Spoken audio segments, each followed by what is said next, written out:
এক্সকে friend request দিয়েছি বছরখানেক হলো। সে ডিক্লেন করে ফলোয়ার করে ঝুলিয়ে রাখল। হঠাৎ করে এক্স হোয়াটসঅ্যাপে নক দিয়ে বলে তার একটা ছোটবেলার ছবি ছিল আমার মেইলে, সে ছবিটা তাকে পাঠাতে বলে। এতদিন পর একটা ক্লু বের করলাম। আমি ভুলে গিয়েছিলাম যে তার ছোটবেলার একটা ছবি আমার কাছে আছে। ভুলবেই বা না কেন? এত এত এক্সের ভিড়ে তার ছবিটা যে আমার কাছে আছে সেটা মনে থাকার কথা না। স্বাভাবিক। আমি তাকে রিপ্লাই করলাম, সেই ছবিটার সাথে আমার কাছে আরও কিছু পিক আছে, কিন্তু দেওয়া যাবে না।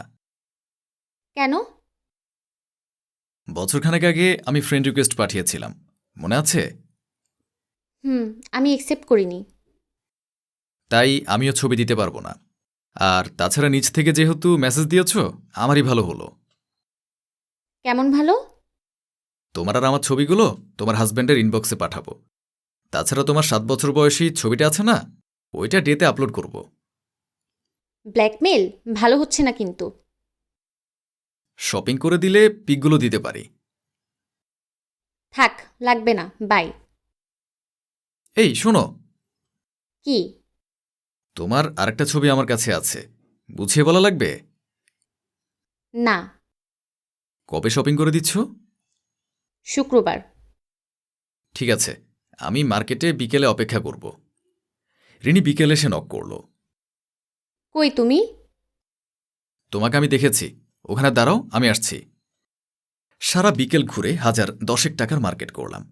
আমি শুধু একটা পাঞ্জাবিই কিনেছি, বাকি টাকার শপিং রিনির জন্যই করেছি। রিনির কাছ থেকে টাকা নিয়ে ব্যাগটা ধরিয়ে দিয়ে বললাম, এগুলো তোমার জন্য। রিনি আমার দিকে হাঁ করে তাকিয়ে আছে। কিছুক্ষণ তাকিয়ে জিজ্ঞেস করল, নিজের জন্য কি কিনেছ? একটা পাঞ্জাবি। আমার জন্য এত কিছু কেন? আর আমার টাকাই সব দিলা?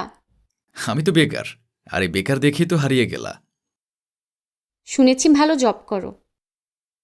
যত কিছুই করে না কেন, আমি তোমার কাছে বেকার। যাই হোক, তোমাকে দেখার অনেক ইচ্ছে ছিল, তাই তোমার সাথে কিছুক্ষণ সময় কাটালাম। দেখা হয়েছে? হ্যাঁ। পিকগুলো দাও।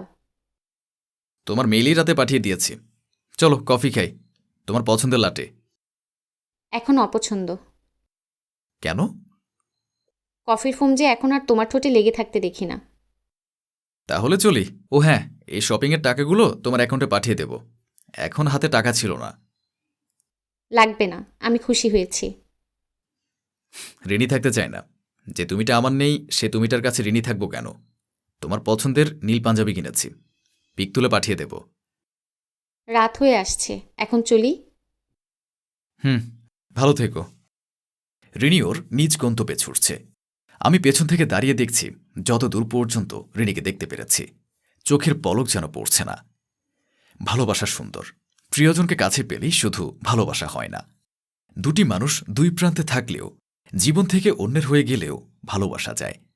ভালোবাসার মতো ভালোবাসলে এক হতে হয় না, আজীবন ভালোবাসা যায়, যতক্ষণ পর্যন্ত দেহে নিঃশ্বাস থাকে।